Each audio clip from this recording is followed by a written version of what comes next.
On February 13, 2013, an extremely disturbing video went viral. The video showed a young woman in an elevator at the Cecil Hotel, demonstrating what can only be described as odd behavior. Her odd behavior, by some, is said to be a clear indication of someone having a mental health crisis. Others claim she is clearly confused and afraid, and is watching out for someone who is following her. However, there is also a third option, less talked about, but just as relevant, especially considering the Cecil Hotel's dark history of satanic worship and occult magic and suicide. That option is a dark spirit. This type of dark energy creates a nesting area for dark spirits. A few examples are the Dibuk, a mysterious dark spirit with Jewish culture that is said to possess living people, and the Weeping Woman, or as she is better known as La Llorona from Latin American culture. She is a vengeful ghost who is said to roam waterfront areas mourning her children, whom she drowned. The real question, however, is, was this a horrific act the result of something normal and explainable, or something far more evil and paranormal? This is the story of Elisa Lam. But before we get into today's story, if you're a fan of the dark and mysterious with a little tarot thrown in for good measure, then I am the girl for you. I upload 2 to 3 times a week on this channel, and if you're really a fan of tarot, you can join me on my other channel, Jennifer Walker Zen. And if this is of interest to you, I would ask you to like, subscribe, and turn on all notifications so you don't miss any of my uploads. Now let's get into today's story.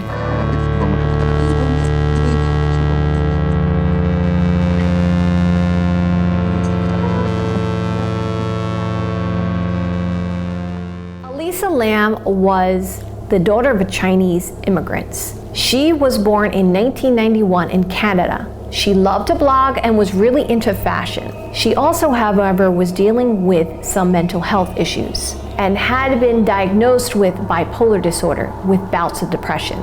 Even though her family was aware of her condition, there had never been any suicide attempts or any mention of her ever wanting to harm herself in any way. And on January 13, 2013, Lisa posted that she had just purchased her tickets to travel to San Diego, then on to Los Angeles, Santa Cruz, and from there to San Francisco. She was calling this trip her West Coast tour. She made it to San Diego and then took an Amtrak train to Los Angeles. She arrived in L.A. on January 26th and checked into the notorious Cecil Hotel, which is located right next to Skid Row in LA. Skid Row has a very large homeless population with extremely high crime rate and at times can be extremely dangerous. The Cecil Hotel itself has a very macabre history and is famously connected with the Black Dahlia murder.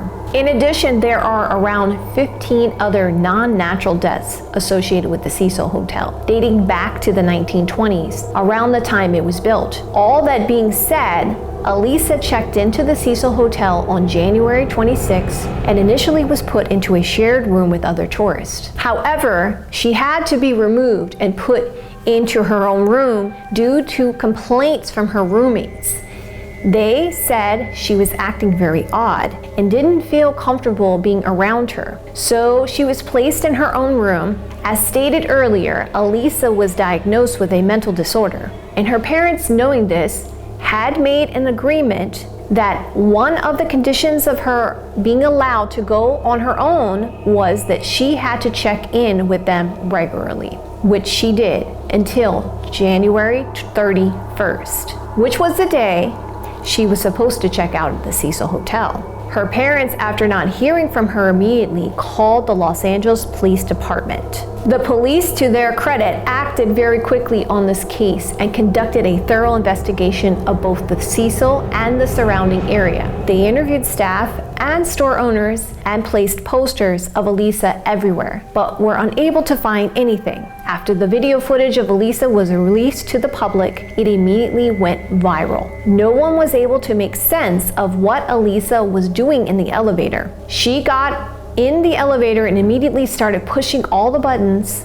while poking her head in and out of the elevator. She finally steps out of the elevator, moving her hands around and even at times acting as if she was interacting with someone or something outside the elevator, and then she disappears. Over the following 2 weeks, guests at the hotel began complaining about the low water pressure, as well as the foul odor and taste in the water. One of the guests even claimed that the water would sometimes come out black. On February 19th, Santiago Lopez, a maintenance worker for the Cecil Hotel, decided to go up to the roof and check on the water. Due to the many complaints, he opened up the water tank to see what was going on. And lying in the water was the body of Elisa Lam. The thing about the water tank is that in order to reach it, you would have to go through an alarm system, or you'd have to take the fire escape. That was extremely difficult to do. And even if you managed to guess the alarm code or navigate the fire escape, the tank itself requires a ladder, and there weren't any ladders around. And even if somehow you managed to find a ladder, you would have to get into the tank. The lid of the tank was extremely heavy, and the opening of the tank was fairly small. Once in the tank, it would be virtually impossible to be able to close the lid to the tank. And yet Elisa was found in the tank with the lid closed. Even with all those inconsistencies, it was still ruled an accidental drowning, which is extremely hard to believe. Now that you know the story, let's get some answers. Join me in my investigation room.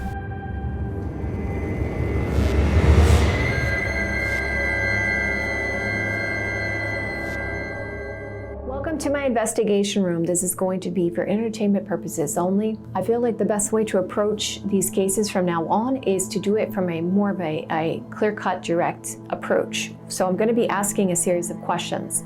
I'm going to be using the systems of Terrell, Kipper, Lenormand, and the Gypsy. So the first question we're going to jump into right now is what really happened in the elevator. As you guys remember, there was footage that was released about an elevator scene with Elisa, and nobody was really clear about what actually happened. So I wanted to get more of a breakdown of what happened with that particular situation. So to me, it looks like there was a person there. Okay. Again, I'm preface this entertainment purposes only. It does look like they were aware that there was going to, that Elisa was going to be going back home, okay, or doing some kind of travel very soon. And there was a sense of frustration here going on in that scene. And somebody wanted to defend their position. So, and that caused a lot of confusion in the situation. So that's some of what exactly happened there. Because these delays and challenges, there was this conversation that took place in this elevator that caused a lot of indecisions, a lot of regrets, and somebody who wanted to defend their position, they were feeling very passionate about that in their thoughts. Okay, our next question is, and again, I'm going to preface this on, this is entertainment purposes only, was there a dark spirit directly involved with the demise of Elisa Lam? And not that I'm saying that that particular place, that hotel, doesn't have a lot of dark history to it, a lot of negativity around it, and obviously people can still be influenced. But in this particular case scenario, was there a direct dark spirit involved? No. Okay, we see that there is multiple cards to indicate that there was a no to that question. Okay, so our next question is, was there a person involved with the demise of Elisa Lam? Okay, entertainment purposes only? All right, so let's take a look here. Yes and no. And I'm gonna tell you why I say yes and no in a moment for the next question. But potentially who was involved, we see this friend card coming out again. Okay, so it was somebody that Elisa was friendly with or saw as a friend, okay? Somebody who was trying to be helpful. And you guys also wanted me to talk about the potential signs. Cancer, Scorpio, Pisces energy, okay? And again, we're seeing 3 of Cups and somebody who was known. Okay, so we're gonna move on to our next question now. So for our next question, was Elisa Lam's demise accidental? So you'll see in the next part here that, which I'm gonna show you guys right now, that there is a lot of yes cards, okay? So I would feel like I could say that this was not done on purpose. This was something that was accidental. We have the Knight of Wands, we have the Four of Wands, we got the Magician card energy, okay? So these are definitely very, very positive cards that indicate that there was something that was not something that was planned or done on purpose. And we see the Knight of Wands, it was something that was an abrupt situation in a building or a house, okay? So we see that Four of Wands energy, and we see that the Magician card energy talks about things came together in a way that caused it to happen, okay? So that's why I say yes and no. It seems to me that there was some kind of situation where it happened by accident. Okay, so, all right, my darlings, let's move on to our next question. Okay, so my next question is, how did Elisa Lam get into the water tower? Because there was a lot of controversy about how she was able to get past security, how she would find the water tower, how she would know the alarm code, and all those things. So let's talk about it. How did she get to the water tower? Well, I would tell you that I felt like she may have already not been with us. Okay, that's what I feel like. Okay, and I feel like there was some waiting around, okay, and I feel like someone placed her in something, okay, and got some help from someone and it was done very slowly, very strategically, and some juggling that went on, okay, a lot of planning involved with this. And I see someone official, so it potentially, I'm gonna say, for entertainment purposes only, potentially it could have been somebody who worked there, okay, was involved. I'm not going to say how they're involved, but I'm just going to say that I feel like the person that helped may not have been aware that there was this situation. They paid them some money, and because we see the money card here, we paid them some money to help, okay, with gaining access, we'll say, gaining access to where the water tower was. And there was a lot of waiting around, and it happened at night here. That's what I feel like. And I feel like somebody saw that as an obligation to be helpful. And we see that it looks like that person helped that person. Maybe they weren't aware of what they were doing or aware what was in that item that they were carrying. Okay, so that's what I feel like how Elisa got to the water tower. All right, my beautiful souls, I love you guys so much. I would also be interested in what your thoughts are on this particular case for all of my psychic intuitives and tarot readers. Please let me know what your thoughts are in the comments below. I would love to have a dialogue and what your thoughts are, if anything that you may have picked up about the situation that you want to add to this. All right, my darlings, I love you guys so much. I will see you guys another day or two.